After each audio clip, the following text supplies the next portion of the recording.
करोड़पति आदमी अपनी चमचमाती कार से उतरा। हाथ में एक पुराना सा लिफाफा था जिसमें सिर्फ 400 रुपये थे। आज कई साल बाद उसे याद आया कि यही वो रकम थी जो उसने कभी मजबूरी में अपने एक गरीब दोस्त से उधार ली थी। उस वक्त उसके पास देने को कुछ नहीं था सिवाय वादे के। आज उसके पास सब कुछ था, नाम, पैसा, इज्जत। बस वही दोस्त नहीं था। वह कच्चे से घर के सामने रुका। दीवारें पुरानी थीं, पर दरवाजे पर उम्मीद की हल्की सी रोशनी थी। उसने दरवाजा खटखटाया। अंदर से बच्चों के रोने की आवाज आई। थोड़ी देर बाद एक नन्हा सा बच्चा बाहर आया, आंखें लाल थीं। आदमी ने झुककर पूछा, बेटा, तुम्हारे पापा घर पर हैं? बच्चा रोते रोते बोला, वो नहीं हैं। वो गरीब नहीं रहे। आदमी ठिठक गया। उसके हाथ से लिफाफा लगभग गिर ही गया। दोस्तों, वह करोड़पति यह सब सुनकर क्यों रोने लगा और वो कौन था, जानने के लिए वीडियो में अंत तक बने रहना। दोस्तों, सुबह का वक्त था, लेकिन शहर की सड़कें पहले ही शोर से भर चुकी थीं। ऊंची इमारतों के बीच एक काली चमचमाती कार धीरे धीरे रुकती है। ड्राइवर उतरकर दरवाजा खोलता है, मगर अंदर बैठा आदमी तुरंत बाहर नहीं आता। उसकी नजर सामने नहीं, बल्कि अपने हाथों में पकड़े एक पुराने लिफाफे पर टिकी है। लिफाफा पीला पड़ चुका है, कोनों से मुड़ा हुआ, जैसे समय ने उसे बार बार मोड़ा हो। उसके अंदर रखे 400 रुपये आज भी वैसे ही हैं जैसे बरसों पहले थे। उस आदमी का नाम अब शहर में सम्मान से लिया जाता है। अखबारों में उसकी तस्वीर छपती है, मंचों पर उसे सफलता की मिसाल कहा जाता है। बैंक बैलेंस इतना बड़ा है कि रकम गिनना बेमानी लगता है। फिर भी इन करोड़ों के बीच यह 400 रुपये उसके दिल पर सबसे भारी बोझ बने हुए थे। हर बड़ी सफलता के बाद, हर नए मुकाम पर पहुंचने के बाद यह लिफाफा उसे चुपचाप याद दिला देता था कि वह कहां से चला था और किसके सहारे खड़ा हुआ था। उसे वह दिन आज भी साफ याद है। तब वह इतना टूटा हुआ था कि खुद से नजर मिलाने की हिम्मत नहीं होती थी। नौकरी छूट चुकी थी, जेब में किराए के भी पैसे नहीं थे, और घर में मां की दवाइयों के लिए डॉक्टर बार बार याद दिला रहा था। बारिश हो रही थी, लगातार और बेरहम। गीले कपड़ों में वह गांव की उसी पगडंडी पर चला था जहां हर कदम उसे अपनी बेबसी का एहसास करा रहा था। उसने जिस दरवाजे पर दस्तक दी थी वह किसी अमीर का नहीं था। मिट्टी और फूस का छोटा सा घर था जिसके भीतर भी गरीबी की खामोशी पसरी रहती थी। फिर भी जब दरवाजा खुला था तो सामने खड़ा उसका दोस्त मुस्कुरा रहा था। वही दोस्त जिसके पास देने को ज्यादा कुछ नहीं था सिवाय अपने भरोसे के। उसने कुछ नहीं पूछा था, न वजह, न तारीख, न गारंटी। बस जेब से पैसे निकाले थे और उसके हाथ में रख दिए थे 400 रुपये। उस वक्त वही रकम उसके लिए जिंदगी और हार के बीच की आखिरी दीवार थी। दोस्त ने हंसते हुए कहा था कि आज मत लौटाना, जब तुम्हें लगे कि तुम खड़े हो गए हो तब दे देना। उस हंसी में कोई एहसान नहीं था, सिर्फ अपनापन था। कार के शीशे से बाहर देखते हुए आदमी की आंखें नम हो गईं। आज वह सच में खड़ा हो चुका था, इतना ऊंचा कि पीछे मुड़कर देखने का वक्त भी नहीं मिला। लेकिन आज न जाने क्यों मन ने जिद पकड़ ली थी कि उस अधूरे कर्ज को पूरा किए बिना आगे का सफर बेमानी है। कार शहर से बाहर निकलती है। चमकती सड़कें धीरे धीरे कच्चे रास्तों में बदलने लगती हैं। मोबाइल का नेटवर्क कमजोर पड़ने लगता है। हवा में मिट्टी और खेतों की मिली जुली खुशबू घुल जाती है। ये वही रास्ते थे जिन्हें उसने कभी सपनों से भरी आंखों से पार किया था। तब वह सोचता था कि शहर उसे सब कुछ देगा। आज समझ आ रहा था कि शहर ने जो दिया उसकी जड़ें गांव में ही थीं। जब कार उस पुराने घर के सामने रुकी तो उसका दिल जोर से धड़कने लगा। दीवारें पहले से ज्यादा झुक गई थीं। छत पर भूसा बिखरा हुआ था, लेकिन दरवाजा वहीं था, वहीं चौखट जहां से उसे कभी उम्मीद मिली थी। वह कुछ पल तक बाहर खड़ा रहा, जैसे भीतर जाने की हिम्मत जुटा रहा हो। उसने दरवाजा खटखटाया। अंदर से बच्चों के रोने की आवाज आई। उसकी सांस अटक गई। दरवाजा खुला और सामने एक छोटा सा बच्चा खड़ा था। आंखें सूजी हुई थीं, चेहरे पर आंसू थे, और उस मासूम चेहरे पर ऐसी उदासी थी जो उम्र से पहले ही बड़ी हो चुकी हो। आदमी ने झुककर बेहद नरमी से पूछा, बेटा, तुम्हारे पापा घर पर हैं? बच्चे ने उसकी तरफ देखा, जैसे उसे समझने की कोशिश कर रहा हो। फिर अचानक उसका रोना और तेज हो गया। कांपती आवाज में वह बोला, वो नहीं है, वो गरीब नहीं रहे। ये शब्द सीधे आदमी के सीने में उतर गए। उसे लगा जैसे किसी ने उसके भीतर जमा सारे घमंड, सारी उपलब्धियों को एक पल में खामोश कर दिया हो। उसके हाथ में पकड़ा लिफाफा हल्का हो गया, जैसे 400 रुपये नहीं, कोई बहुत बड़ी सच्चाई उसके हाथ से फिसलने वाली हो। उस पल उसे पहली बार एहसास हुआ कि यह सफर सिर्फ कर्ज चुकाने का नहीं है, बल्कि खुद को समझने का है, और शायद अपनी सफलता के असली मतलब से मिलने का भी।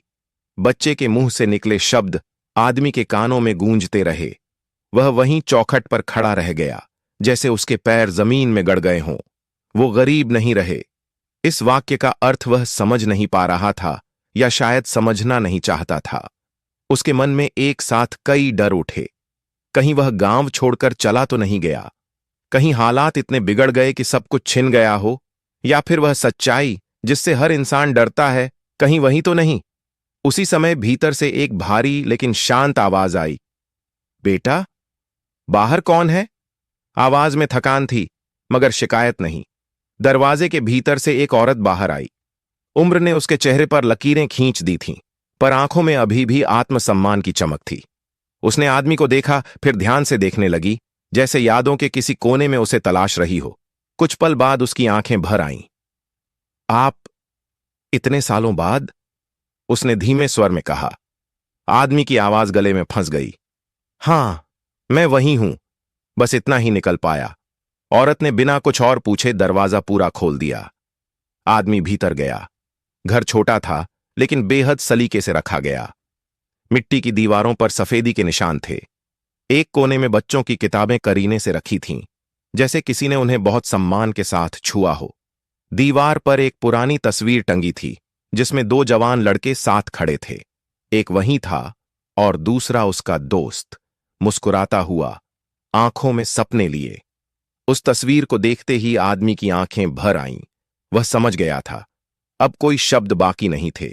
औरत ने धीरे से कहा, वो अब इस दुनिया में नहीं है। कमरे में एक अजीब सा सन्नाटा फैल गया। बाहर हवा चल रही थी, छत के भूसे से हल्की सरसराहट की आवाज आ रही थी, लेकिन भीतर सब कुछ थम सा गया था। आदमी ने कुर्सी पकड़कर खुद को संभाला। उसके हाथ कांप रहे थे। उसे लगा जैसे उसकी सारी दौलत, सारी पहचान उस एक वाक्य के सामने बेमानी हो गई हो। कब? उसने मुश्किल से पूछा। 2 साल हो गए, औरत बोली। बीमारी ने शरीर को तोड़ दिया, लेकिन हिम्मत को नहीं। उसकी आवाज में दुख था, पर टूटन नहीं। उसने बताया कि कैसे उसके पति ने जिंदगी भर मेहनत की, कभी खेतों में मजदूरी, कभी शहर में दिहाड़ी, कभी रात की चौकीदारी। वह खुद भूखा रह जाता था, लेकिन बच्चों की फीस कभी देर से नहीं दी। बारिश हो या धूप, बुखार हो या दर्द, वह काम पर जाता था, क्योंकि उसने एक ही सपना देखा था कि उसके बच्चे उस गरीबी को नहीं जिए जिसे उसने जिया था। आदमी चुपचाप सुनता रहा। हर शब्द उसके भीतर गहराई तक उतरता गया। उसे याद आया कि कैसे उसके दोस्त ने कभी अपने हालात का रोना नहीं रोया था। हमेशा मुस्कुराकर कहा करता था कि आज मुश्किल है, कल आसान होगा। वो कहते थे, औरत ने आगे कहा, कि अमीरी पैसे से नहीं आती, अमीरी तब आती है जब आदमी अपने बच्चों को सपने देखने की आजादी दे सके। उसकी आंखों में गर्व चमक उठा।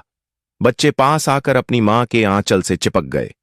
उनमें से एक ने मासूमियत से आदमी की तरफ देखा और कहा, पापा कहते थे कि वो गरीब नहीं है, क्योंकि उनके पास हम हैं। आदमी की आंखों से आंसू बहने लगे। उसने जेब से वही पुराना लिफाफा निकाला और धीरे से मेज पर रख दिया। 400 रुपये उस मेज पर ऐसे पड़े थे जैसे अपनी अहमियत खो चुके हों।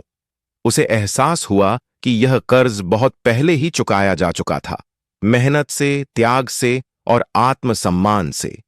उस पल उसे समझ आया कि बच्चे ने जो कहा था वह सच था। उसका दोस्त सच में गरीब नहीं रहा था। वह उन लोगों में से था जो जिंदगी से हारते नहीं, बल्कि उसे अर्थ दे जाते हैं। और उस छोटे से घर में बैठा वह करोड़पति आदमी पहली बार खुद को भीतर से छोटा महसूस कर रहा था। मगर उसी छोटेपन में उसे अपने भीतर एक नई शुरुआत की जगह भी दिखाई दे रही थी। कमरे में फैली खामोशी धीरे धीरे आदमी के भीतर उतरने लगी। वह जिस कुर्सी पर बैठा था, उसे लग रहा था जैसे वह किसी अदालत में बैठा हो, जहां कोई जज नहीं था, फिर भी फैसला उसके ही बारे में हो रहा था। सामने रखी मेज पर 400 रुपये पड़े थे, लेकिन उसकी नजर उनसे हटकर उस दीवार पर टंगी तस्वीर पर अटक गई थी। वही मुस्कान, वही चमकती आंखें, वही भरोसा जो कभी उसने अपने दोस्त के चेहरे पर देखा था। उसे याद आया कि कैसे उसका दोस्त हमेशा सीधा खड़ा रहता था, चाहे हालात कितने भी झुके हुए क्यों न हों। कभी किसी के सामने हाथ नहीं फैलाया, कभी अपने दर्द को सौदे की तरह नहीं बेचा। वह गरीबी में भी आत्मसम्मान से जीता था। शायद इसी वजह से उसके बच्चे आज रो रहे थे, मगर टूटे नहीं थे। औरत ने पानी का गिलास आगे बढ़ाया। वो कहते थे कि अपने बच्चों को रोना मत सिखाना, उन्हें खड़े रहना सिखाना, उसने कहा। उसकी आवाज में अब आंसू कम और गर्व ज्यादा था। आदमी ने गिलास थाम लिया, मगर पानी पी न सका। उसका गला सूखा हुआ था, जैसे कोई बहुत पुरानी गलती उसे अंदर से जला रही हो। उसके जहन में पुराने दिन लौट आए। उसे याद आया कि कैसे एक बार उसने शहर से फोन किया था और दोस्त ने हालचाल पूछा था। तब वह थोड़ा संभल चुका था, नई नौकरी मिली थी और उसने पहली बार अपने दोस्त से बड़े सपनों की बातें की थीं। दोस्त ने उसे रोका नहीं था, न टोका था, बस हंसकर कहा था कि उड़ान ऊंची रखो, पर जमीन मत भूलना। उस वक्त उसने हंसकर बात टाल दी थी। आज उन शब्दों का मतलब समझ में आ रहा था। बच्चों में से बड़ा लड़का चुपचाप अपनी किताब लेकर पास आकर बैठ गया। किताब पुरानी थी, किनारे मुड़े हुए, लेकिन उस पर लिखा नाम साफ था। आदमी ने धीरे से पूछा, पढ़ाई कैसी चल रही है? लड़के ने बिना झिझक जवाब दिया, अच्छी। पापा कहते थे कि किताब कभी हमें छोड़कर नहीं जाएगी। ये सुनते ही आदमी की आंखें फिर भर आईं। उसे पहली बार महसूस हुआ कि असली विरासत क्या होती है। न जमीन, न मकान, न बैंक बैलेंस, बल्कि वह सोच जो अगली पीढ़ी को मजबूत बना दे। औरत ने बताया कि बीमारी के आखिरी दिनों में भी उसके पति ने किसी से मदद नहीं मांगी। जब शरीर साथ छोड़ रहा था, तब भी वह बच्चों को पास बैठाकर कहानियां सुनाता था। कहानियां जिनमें हार नहीं होती थी, सिर्फ संघर्ष होता था। वह चाहता था कि बच्चे जिंदगी को बोझ नहीं, चुनौती समझें। आदमी की नजर फिर मेज पर रखे पैसों पर गई। उसे लगा जैसे वे रुपये उसे चुपचाप ताना मार रहे हों। उसे एहसास हुआ कि अगर वह समय पर लौट आया होता, अगर उसने सिर्फ फोन ही कर लिया होता, तो शायद कहानी कुछ और होती। लेकिन फिर उसने खुद को रोका। कुछ कर्ज ऐसे होते हैं जो समय से नहीं, समझ से चुकते हैं। उसने धीरे से लिफाफा बंद किया और जेब में रख लिया। अब वह जान चुका था कि यह पैसे लौटाने का मामला नहीं था। यह उस सोच को आगे बढ़ाने का सवाल था जो उसके दोस्त ने अपने जीवन से सिखाई थी। उस पल उसने अपने भीतर एक फैसला लिया। कोई घोषणा नहीं, कोई वादा नहीं, बस एक शांत सा संकल्प। वह इस घर से खाली हाथ नहीं जाएगा और न ही सिर्फ पैसे देकर अपना मन हल्का करेगा। वह कुछ ऐसा करेगा जिससे उसके दोस्त की मेहनत अधूरी ना रहे। बाहर शाम उतरने लगी थी। सूरज की हल्की लालिमा खिड़की से भीतर आ रही थी। उसी रोशनी में आदमी को पहली बार साफ दिखाई दिया कि असली अमीरी किसे कहते हैं। वह अमीरी जो इंसान को झुकने नहीं देती, चाहे हालात कितने भी भारी क्यों ना हो। और उसी छोटे से कमरे में बैठकर एक करोड़पति आदमी ने अपने जीवन का सबसे बड़ा सबक सीख लिया। शाम गहराने लगी थी। घर के बाहर पेड़ की डालियों से छनकर आती हवा अब ठंडी महसूस होने लगी थी। भीतर कमरे में जलता छोटा सा बल्ब पीली रोशनी फैला रहा था, मानो दिन और रात के बीच का कोई अधूरा सच उजागर कर रहा हो। आदमी अभी भी वहीं बैठा था, मगर अब उसका मन उस कमरे में नहीं, अपने बीते जीवन के रास्तों पर भटक रहा था।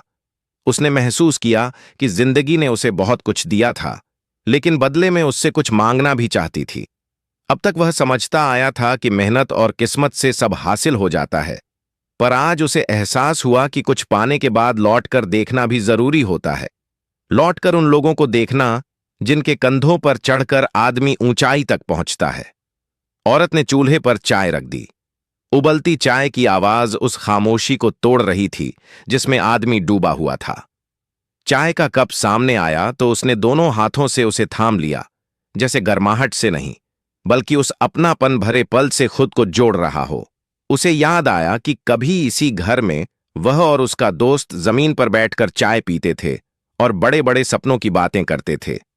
वो कहते थे, औरत ने अचानक कहा, अगर कभी तुम्हारे दोस्त लौट कर आए तो उन्हें रोको मत। उन्हें बताओ कि उन्होंने जो दिया था वो लौट कर कई गुना बन गया। आदमी ने सिर झुका लिया। उसे लगा जैसे उसका दोस्त कहीं आस पास ही खड़ा हो, सब सुन रहा हो। बच्चे पास ही फर्श पर बैठकर होमवर्क कर रहे थे। उनके चेहरे पर दुख था, लेकिन डर नहीं था। यह देखकर आदमी का दिल भर आया। उसने सोचा कि अगर इस उम्र में किसी बच्चे के भीतर इतना संतुलन हो सकता है तो उसके पीछे जरूर किसी मजबूत इंसान की छाया रही होगी। उसने धीरे से पूछा, तुम लोग आगे क्या करना चाहते हो? बड़े बच्चे ने बिना झिझक कहा, पढ़ना है। पापा कहते थे कि पढ़ाई कभी बोझ नहीं होती। छोटा बच्चा बोला, मुझे टीचर बनना है। उन मासूम आवाजों में जो विश्वास था, उसने आदमी के भीतर कुछ तोड़ भी दिया और कुछ बना भी दिया। उस पल उसने तय किया कि वह इस घर की कहानी को अधूरा नहीं रहने देगा। लेकिन वह यह भी जानता था कि मदद अगर एहसान बन जाए तो आत्मसम्मान को चोट पहुंचाती है। उसे अपने दोस्त की तरह ही रास्ता चुनना था, चुपचाप, बिना शोर किए, बिना किसी को छोटा महसूस कराए। उसने उठते हुए कहा कि अब उसे चलना चाहिए। औरत ने उसे रोका नहीं। जाते जाते उसने बस इतना कहा, वो आपको याद करते थे, कहते थे कि एक दिन आप जरूर लौटेंगे। आदमी बाहर निकला। अंधेरा फैल चुका था। आसमान में तारे धीरे धीरे उभर रहे थे। उसने कार में बैठने से पहले एक बार फिर उस घर की ओर देखा। उसे लगा जैसे वह घर नहीं, किसी की तपस्या खड़ी हो। कार आगे बढ़ी, लेकिन उसके मन में एक अजीब सी शांति थी। यह शांति किसी सौदे से नहीं आई थी, बल्कि एक सही निर्णय लेने की तैयारी से आई थी। उसने मोबाइल उठाया, लेकिन किसी को फोन नहीं किया। कुछ फैसले शोर में नहीं, मौन में लिए जाते हैं। उसे अब साफ दिखाई दे रहा था कि उसका रास्ता क्या है। उसे सिर्फ पैसे नहीं देने थे, उसे उस सोच को आगे बढ़ाना था जो उसके दोस्त ने अपनी जिंदगी से बोई थी। और यह काम वह दिखावे के लिए नहीं, कर्ज उतारने के लिए करेगा। गाड़ी अंधेरे रास्ते पर आगे बढ़ती रही। शहर अभी दूर था, लेकिन उसके भीतर एक नई रोशनी जल चुकी थी। उसे एहसास हो गया था कि आज वह सच में अमीर बनने की दिशा में बढ़ रहा है। रात गहरी हो चुकी थी, लेकिन शहर की रोशनी आदमी की आंखों में चुभ रही थी। गाड़ी की खिड़की से बाहर देखते हुए उसे लग रहा था जैसे हर चमकती हुई इमारत उससे कोई सवाल पूछ रही हो। जिन रास्तों पर वह रोज बेफिक्र गुजरता था, आज वही रास्ते उसे भारी लग रहे थे। गांव से शहर तक का सफर कुछ घंटों का था, लेकिन उसके भीतर यह सफर कई साल पीछे चला गया था। उसके कानों में बच्चों की आवाजें गूंज रही थीं। उनके सपने, उनकी मासूमियत और उनके पिता की दी हुई सीख, ये सब उसे चैन से बैठने नहीं दे रहे थे। उसने पहली बार महसूस किया कि कुछ फैसले अगर देर से लिए जाएं तो उनका बोझ जिंदगी भर उठाना पड़ता है। वह अब तक समझता था कि उसने मेहनत से सब पाया है, लेकिन आज उसे साफ दिख रहा था कि कुछ रास्ते किसी और के त्याग से खुले थे। घर पहुंचकर भी उसे नींद नहीं आई। वह अपने बड़े से कमरे में अकेला बैठा रहा। दीवारों पर लगी महंगी तस्वीरें उसे अब खोखली लग रही थीं। उसने ड्रॉअर से वही पुराना लिफाफा निकाला। 400 रुपये अब सिर्फ नोट नहीं थे, वे एक आईना थे जिसमें उसे अपना असली चेहरा दिख रहा था। उसने अगले दिन किसी को बुलाया नहीं, किसी से चर्चा नहीं की। वह खुद गांव के स्कूल पहुंचा।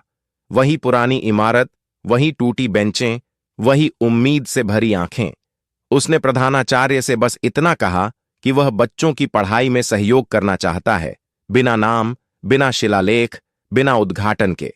उसे कोई धन्यवाद नहीं चाहिए था, क्योंकि यह मदद नहीं थी, यह कर्ज था। फिर उसने उस घर के बच्चों के लिए वह सब तय किया जो उनके पिता देखना चाहते थे। किताबें, फीस, आगे की पढ़ाई, सब कुछ। लेकिन हर जगह यही कहा गया कि यह उनके पिता की मेहनत का फल है। वह नहीं चाहता था कि बच्चे किसी के एहसान तले बड़े हों। उन्हें यह महसूस होना चाहिए कि वे अपने दम पर आगे बढ़ रहे हैं। वह कई बार गांव आया, मगर कभी सीधे उस घर नहीं गया। दूर से ही हालचाल लेता रहा। उसे लगता था कि उसका यूं सामने जाना कहीं उस आत्मसम्मान को ठेस न पहुंचा दे जिसे उसके दोस्त ने बड़ी मुश्किल से बचा कर रखा था। एक दिन उसे खबर मिली कि बड़ा बेटा जिले में अव्वल आया है। उस दिन आदमी देर तक चुपचाप बैठा रहा। उसने किसी को फोन नहीं किया, किसी को मिठाई नहीं बांटी। बस मन ही मन उस दोस्त को धन्यवाद कहा जिसने गरीबी में भी जीत की नींव रखी थी। अब उसे समझ आ गया था कि कुछ कर्ज ऐसे होते हैं जिनकी रसीद नहीं कटती। उन्हें चुकाने के बाद भी आदमी खुद को हल्का महसूस नहीं करता, बल्कि और ज्यादा जिम्मेदार हो जाता है। यह जिम्मेदारी ही शायद इंसान को बड़ा बनाती है। रात के सन्नाटे में खड़े होकर उसने आसमान की तरफ देखा। तारे अब भी वहीं थे, जैसे गवाही दे रहे हों कि किसी ने आज अपना कर्ज थोड़ा और उतार दिया है। उसे पहली बार लगा कि उसकी जिंदगी की दौड़ अब सही दिशा में मुड़ चुकी है। समय अपनी रफ्तार से आगे बढ़ता रहा, लेकिन उस आदमी के भीतर कुछ स्थिर हो चुका था। अब उसकी जिंदगी पहले जैसी नहीं रही थी। मीटिंग्स, सौदे, तालियों की गूंज सब चलता रहा, मगर हर सफलता के बीच उसे उस मिट्टी के घर की याद आती रही जहां उसने असली इंसानियत को करीब से देखा था। वह अब जब भी आईने में खुद को देखता तो उसके पीछे अपने दोस्त की परछाई महसूस करता। साल बीतते गए, बच्चे बड़े होने लगे, पढ़ाई में उनकी मेहनत रंग ला रही थी। बड़े बेटे का दाखिला अच्छे कॉलेज में हो गया और छोटे ने गांव के ही स्कूल में बच्चों को पढ़ाना शुरू कर दिया। यह सब चुपचाप हुआ, बिना किसी शोर के, बिना किसी खबर के। जैसे उनके पिता की जिंदगी रही थी, वैसे ही उनका आगे बढ़ना भी खामोश था, मगर मजबूत। एक दिन वह आदमी फिर उसी गांव पहुंचा। इस बार कार वहीं थी, कपड़े वहीं थे, लेकिन भीतर का इंसान बदला हुआ था। वह सीधे उस घर नहीं गया। पहले वह उस जगह रुका जहां उसका दोस्त अब मिट्टी में आराम कर रहा था। उसने कुछ कहा नहीं, बस 400 रुपये उस मिट्टी पर रख दिए। हवा चली और नोट हल्के से हिल गए, मानो किसी ने मुस्कुराकर स्वीकार कर लिया हो। उस पल उसे लगा कि उसका कर्ज पूरा हो गया है। शाम को वह घर गया। बच्चे अब बड़े हो चुके थे। उनकी आंखों में दुख नहीं, आत्मविश्वास था। औरत ने उसे देखा और हल्की मुस्कान दी। कोई सवाल नहीं किया गया, कोई हिसाब नहीं मांगा गया, सब कुछ समझ लिया गया था। बड़े बेटे ने कहा, पापा कहते थे कि जो मिला है उसे आगे बढ़ाना। आदमी ने सिर झुका लिया।